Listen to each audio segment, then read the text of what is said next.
ভাই কি অবস্থা সবাই ভাই? তো আজকে ব্লগটা হচ্ছে গিয়ে চট্টগ্রাম উদ্দেশ্যে। তো অনেকদিন যাবতই মানে প্ল্যান চলতেছে চট্টগ্রাম যাবো যাবো যাবো যাবো। এমনি মাসের মধ্যে এক দুবার যাওয়া হয়, কিন্তু এটা বাসে বা সময়তে মাঝে মধ্যে দিয়ে একবার ট্রেনেও যাতায়াত হয়েছে, কিন্তু কখনোই আর কি ওই বাইক নিয়ে যাওয়া হয় নাই, এই সৌভাগ্য এখনো হয় নাই। সাইনবোর্ড, যারা চট্টগ্রাম যান এখান থেকে ট্রাই করবেন যাওয়ার জন্য। এখান থেকে গেলে মোটামুটি অনেকখানি কম প্রাইসে চট্টগ্রাম বা অন্যান্য শহর যাওয়া যায়। যেমন নর্মালি ইউনিকের ভাড়া হচ্ছে আপনার 680 টাকা, বা ইউনিক শ্যামলী হানিফ এগুলো ভাড়া 680 টাকা। আর আপনার অন্যান্য কিছু এসি বাসও আছে, যেমন এমপিআর আছে, তারপরে সেন্ট মার্টিন আছে। এগুলোর মধ্যে আপনি চট্টগ্রামে 700 টাকাতে যেতে পারবেন, সাথে একটা ওই হাফ লিটার একটা পানি দেবে। দেখা যাচ্ছে ওই ভাড়া 680 টাকা পড়লো, বাট আপনি এসিতে যেতে পারবেন।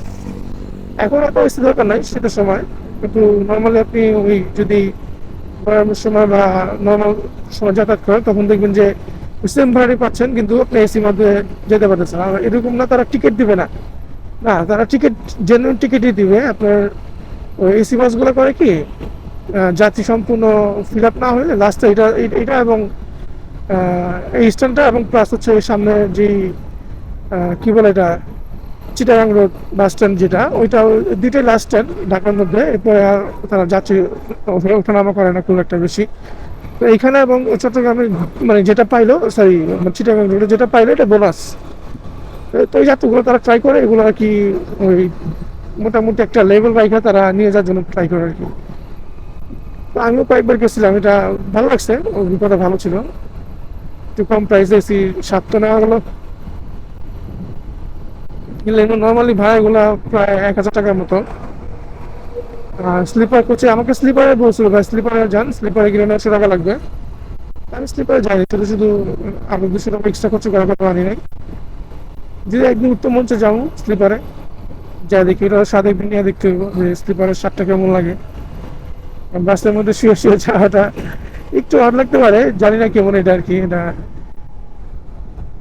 যার যার ব্যক্তিগত পছন্দের ব্যাপার আর কি। চিরাং বাস স্ট্যান্ড এখানেও একই সিস্টেম। ওই লোকাল বাসগুলোর জন্য আর কি সাইডে আলাদা লেন আছে। আমরা ওই লেনে যাইনি, কারণ এখানে যে বাসগুলো দাঁড়ায় আছে যাত্রী ওঠানোর জন্য।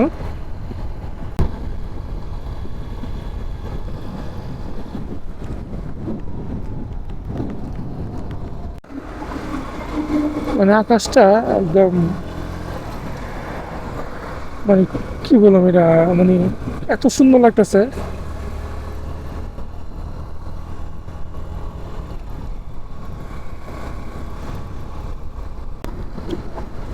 ওকে, সেতু টোল প্লাজা এসে পড়ছি।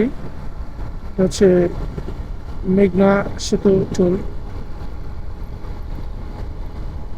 এখানে সম্ভবত সেতু টোল হচ্ছে 15 টাকা, 15 টাকা পার বাইক আর কি। আর বড় গাড়ি খবর জানি না ভাই।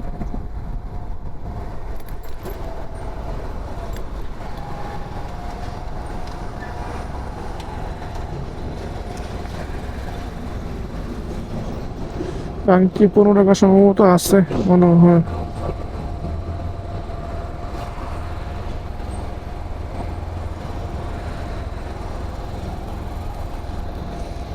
যেহেতু হাইওয়ে রাস্তা, সবগুলা ই রাখার চেষ্টা করবো আর কি।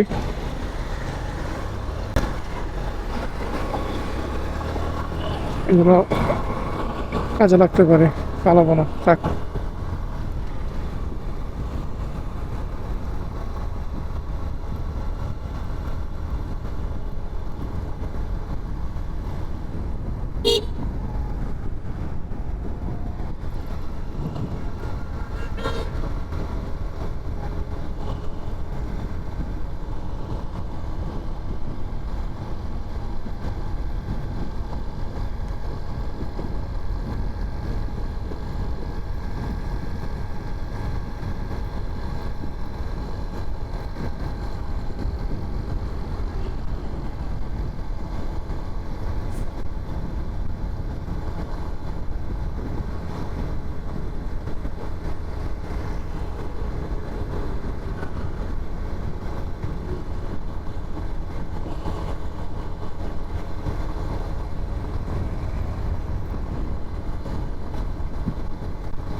মেঘনা পার হয়ে গেলাম, প্রায় 7-8 মিনিট হবে।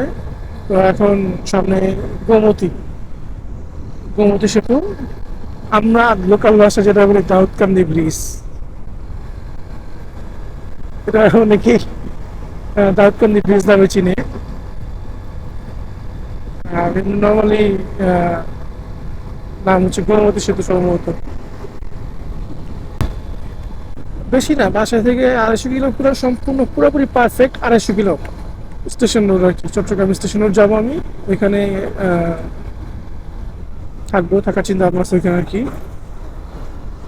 ওইখান থেকে বাসা থেকে একদম পুরো স্টেশন রোড পুরো একদম বরাবর 250 কিলো। তো মাত্র আর কি কত 206 কিলো বাকি আছে, বেশি নাই। না, এই যে মেঘনা গোমতী সেতু ভাই, এটা দাউদকান্দি ব্রিজ ভাই। বিলবোর্ডে লেখা আছে মেঘনা গোমতী সেতু।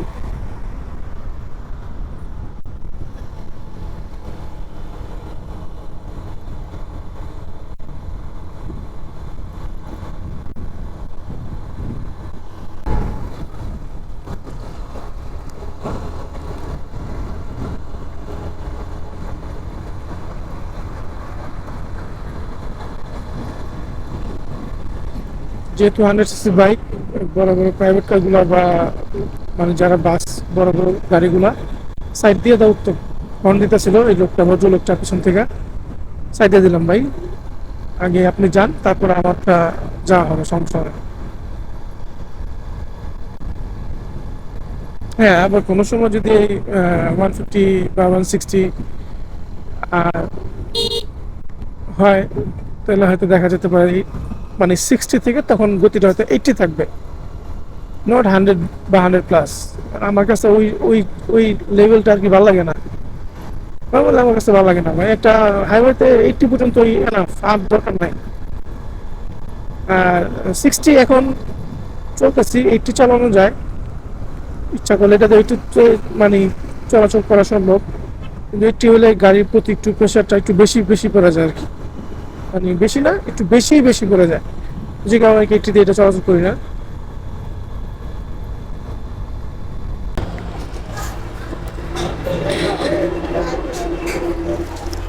ভাই নাস্তা কি আছে ভাই? क्या हुआ है পরোটা।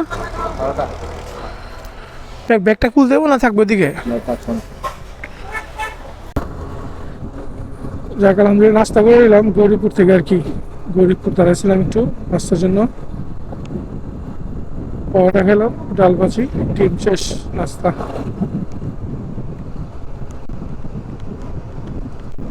এখন মোটামুটি ট্রাকের চাপ শুরু হয়ে গেছে অলরেডি।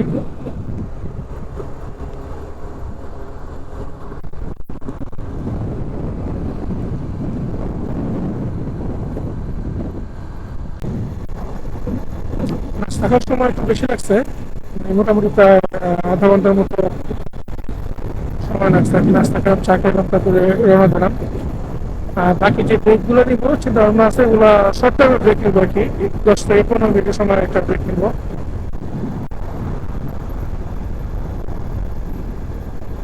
এগুলো হয়তো বেশি ব্রেক টেক নিবো না, সময়টা অল্প নেবো আর কি ব্রেকে। কারণ সময় বেশি নষ্ট করলে চলবো না আর কি, যেহেতু হাইওয়ে রাস্তা। কখনো যাইনি চট্টগ্রামে বাইক দিয়ে, বা নর্মালি বাসে গেতে রাত্রেবেলা যদি নাইট পৌঁছে রওনা দিই, তাহলে 12:30-12টার বাসে উঠলে মোটামুটি 5টা 6টা, কোনো সময় 4:30 বাজে নামা দেয় চট্টগ্রামে। 12টা উঠলে 5 ঘন্টা সর্বোচ্চ, বা 5.5 ঘন্টা লাগে আর কি। দিনের বেলা সময়টা একটু বেশি লাগে, তখন প্রায় 6 থেকে 7 ঘন্টা লাগে। কারণ দিনের বেলা মহাকর্ষণ যে শহরের মোচরগুলো আছে, এগুলোতে টুকটাক ট্রাফিক থাকে, এবং হাইওয়েতে মোটামুটি যেমন এই ছোট বস্তিমন পরিমন গুলা চলাচল করে, যে কারণে একটু আর কি রাতের মতো ফ্রি থাকে না রাস্তা।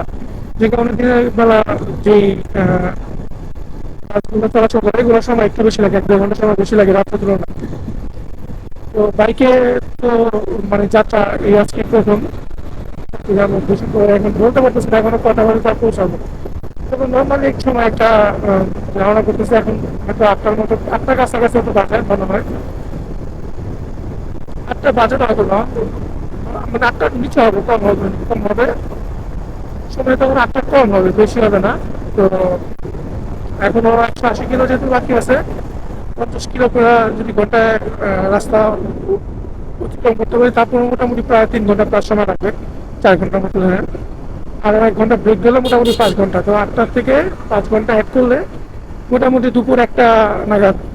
আবার শহরের ভিতরে তো অবশ্যই কিছু না কিছু জাম পাবো চট্টগ্রাম শহরে, তো ওই ক্ষেত্রে দেখা যায় যে মোটামুটি একটা টার্গেট আর কি, আনুমানিক 1:30 থেকে 2টার মধ্যে আর কি আমার গন্তব্যস্থল যেটা আছে আমি এখানে তো মানে পৌঁছাতে পারবো আর কি, আশা করি।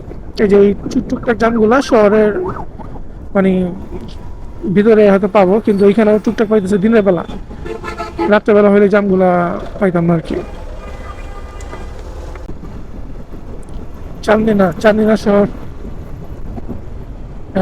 মূলত আর কি এই পর্যন্ত আসা হয়েছে। সামনে একটা ইউটার্ন আছে কিছুটা দূরে আর কি, এত 500 মিটার হবে আনুমানিক। এখানে একটা ইউটার্ন আছে, ওখান থেকে ঘুরে এসে তারপরে এখানে ডান দিক দিয়ে যেতে হয় খালার বাসায়।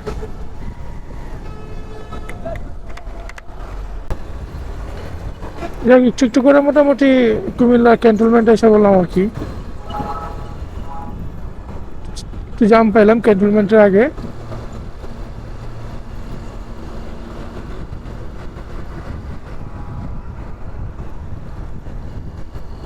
কুমিল্লা ক্যান্টনমেন্ট পার করতেছি 9:45, 8:40।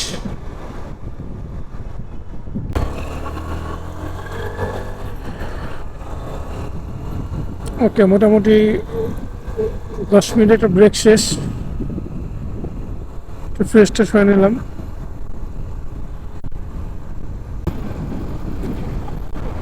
নেক্সট পরে ব্রেকটা হয়তো ফেনী পার হয়ে তারপর চিন্তা ভাবনা করবো আর কি। 9:15-20 বাজে আর কি সময় এখন।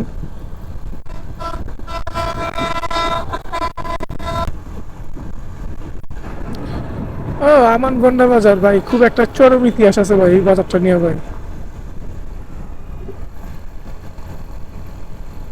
আমানগন্ডা বাজার এটা নিয়ে একটা মানে দেখা হয়তো সামনে মনে হয় যা বলতেছি, মানে একটা মানে কলেজা পানি বের হয়ে গেছে আমার মনে হয়, এরকম একটা ঘটনা ঘটছে আর কি এখানে আমার সাথে।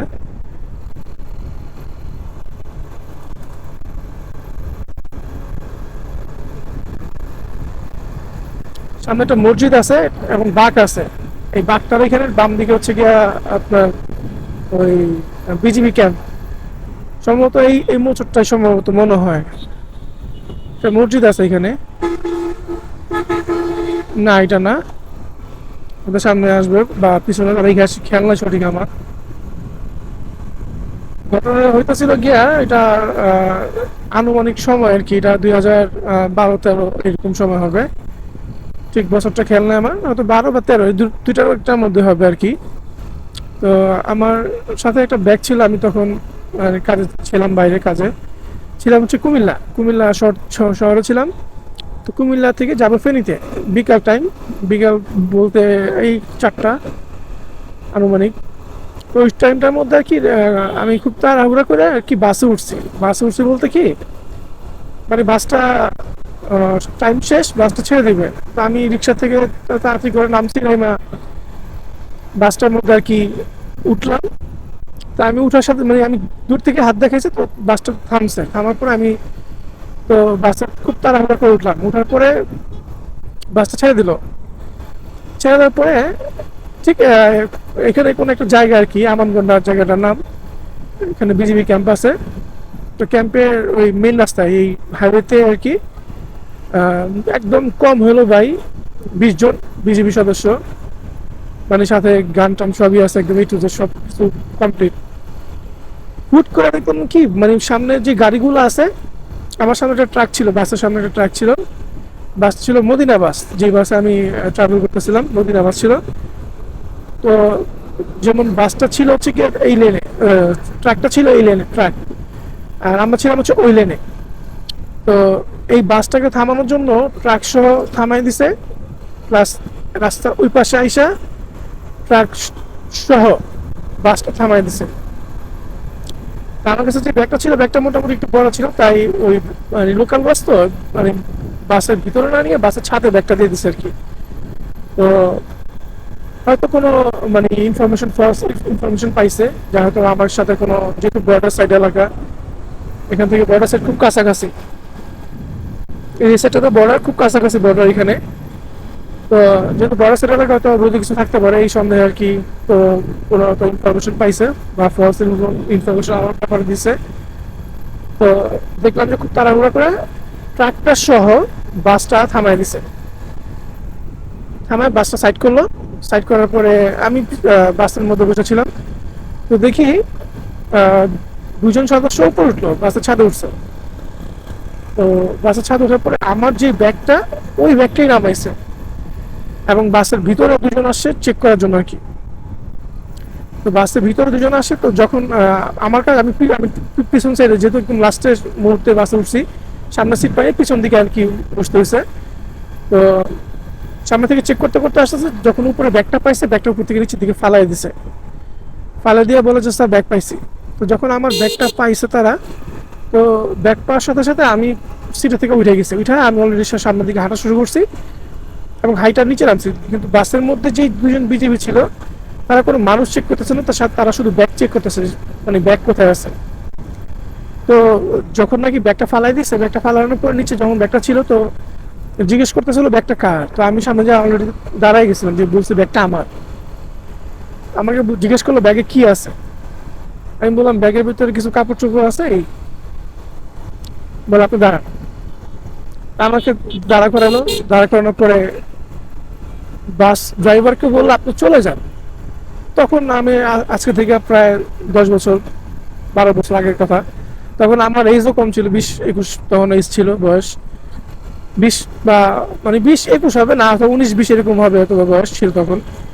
তো আমাকে বললো যে আপনি দাঁড়ান এখানে, আপনার চেক করতে হবে।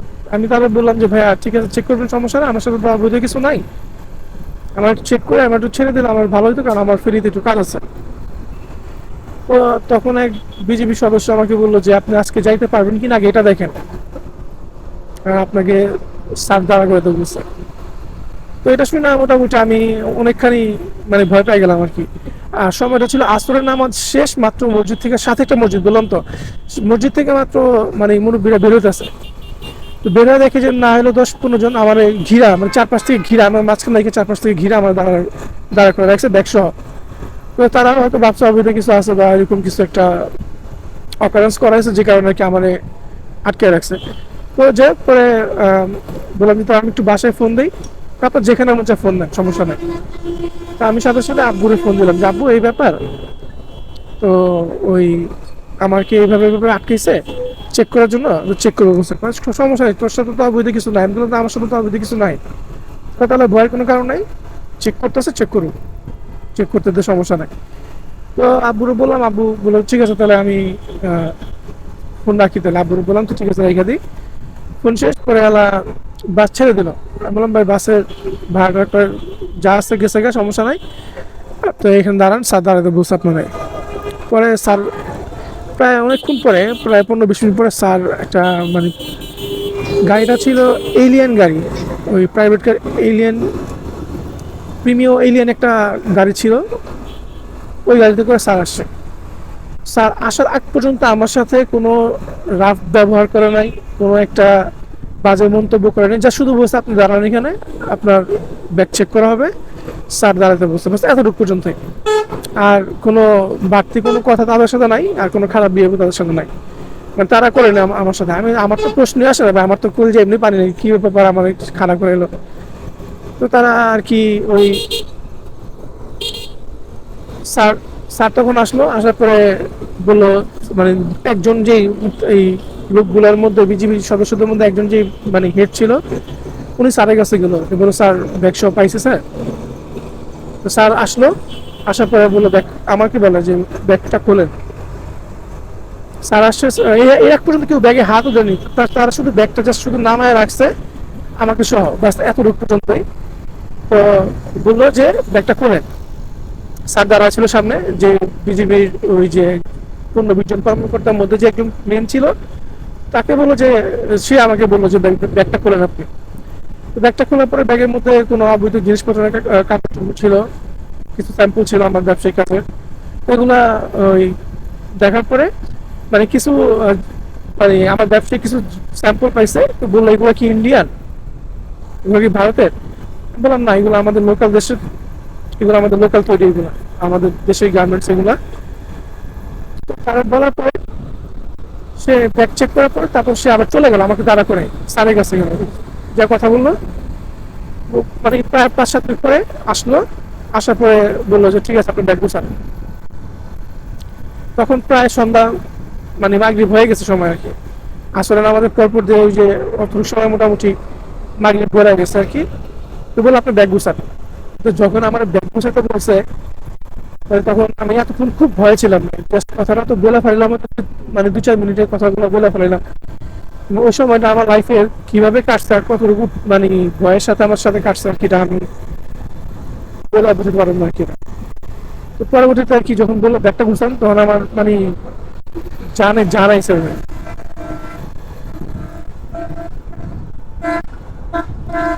এই বাসটা আবার আসছে, যাবে কি যাবে।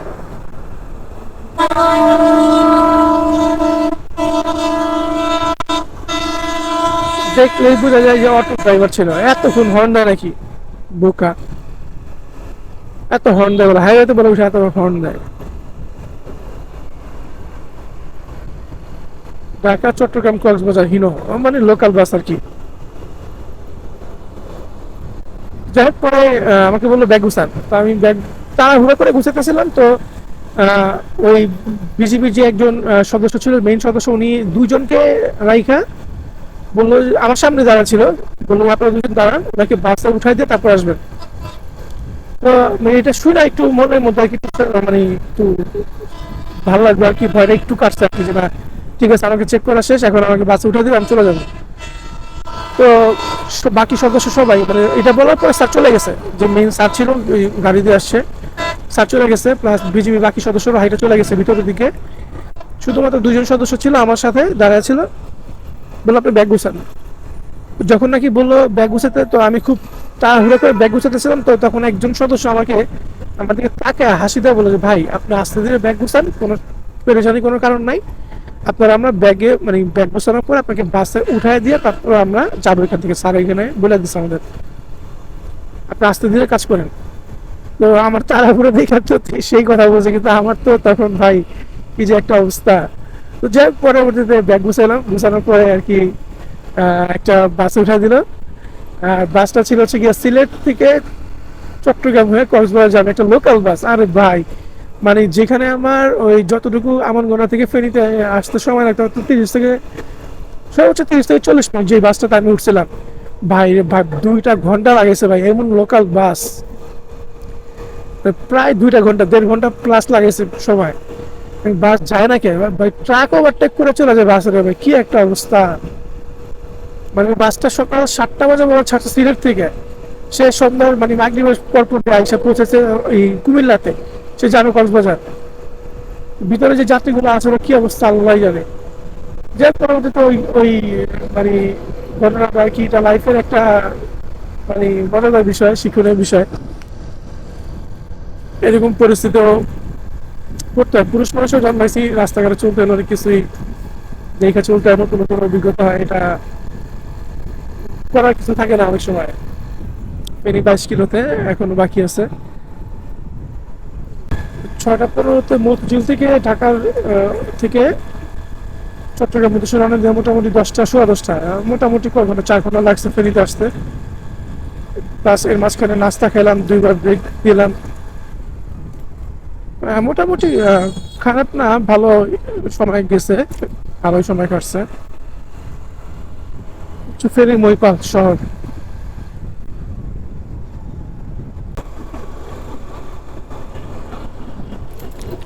ওকে ওকে, আস্তে আস্তে বাজান, আস্তে বাজান, আস্তে। ফেরির মধ্যে আছে এখনো।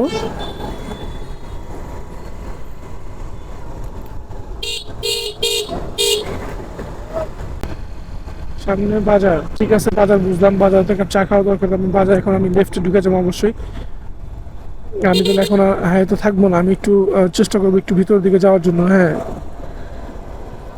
হ্যাঁ, এখানে যেহেতু আইসা পড়ছি তাহলে আমি এখন এক কাপ চা এখান থেকে খাই যে।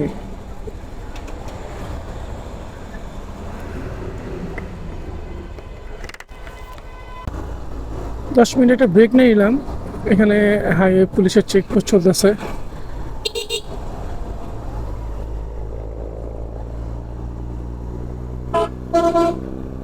আমি যেখানে ব্রেক নেওয়ার জন্য দাঁড়াইছিলাম ওইখানেই ছিল হাইওয়ে পুলিশ স্টেশন আর কি। আমি যেখানে দাঁড়াইছিলাম ওইখানেই হাইওয়ে চেকপোস্টের যে মানে বা হাইওয়ে যে পুলিশ স্টেশন ছিল ওটা এখানেই ছিল আর কি। টাইম হতেছে পুরো 12টা 12 এখন সময় বাঁচতেছে আর কি। তো মোটামুটি বাইজিৎ লিঙ্ক রোডের কাছাকাছি এসে পড়ছি আর কি, সামনে ভাতের বাম পাশে। সোজা গেলেও চলে, বাট যেহেতু সবসময় সোজা সিটি গেট দিয়ে যাতায়াত করি, তো এবার আর কি সিটি গেট দিয়ে যাতায়াত করবো না আর কি। চিন্তা করলাম বাইজিৎ লিঙ্ক রোড যাই, রোডটা দেখা হইলো একটু আর কি, কি অবস্থা আছে না অবস্থা আছে এটা একটু ঘোরা হইলো। ওকে ঠিক আছে, মামা বলতেছে, গুগল মামা বলতেছে এটাই বাইজিৎ লিঙ্ক রোড, তাহলে তো এইটাই হইব আর কি, আর কি করার।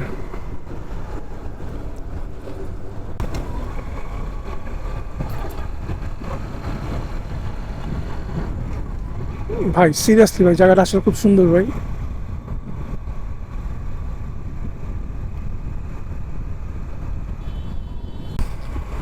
হ্যাঁ মোটামুটি প্রথমবার তো অভিজ্ঞতাটা মোটামুটি ভালোই হলো। রোডটা খুব সুন্দর, অনেক সুন্দর রোড। দুই পাশে মানে ছোটোখাটো টিলা আছে, পাহাড়ে বলা যাবে না আর কি। দুই পাশে ছোট ছোট টিলা, এই যে ভিউটা এখন সুন্দর দেখা গেতেছে।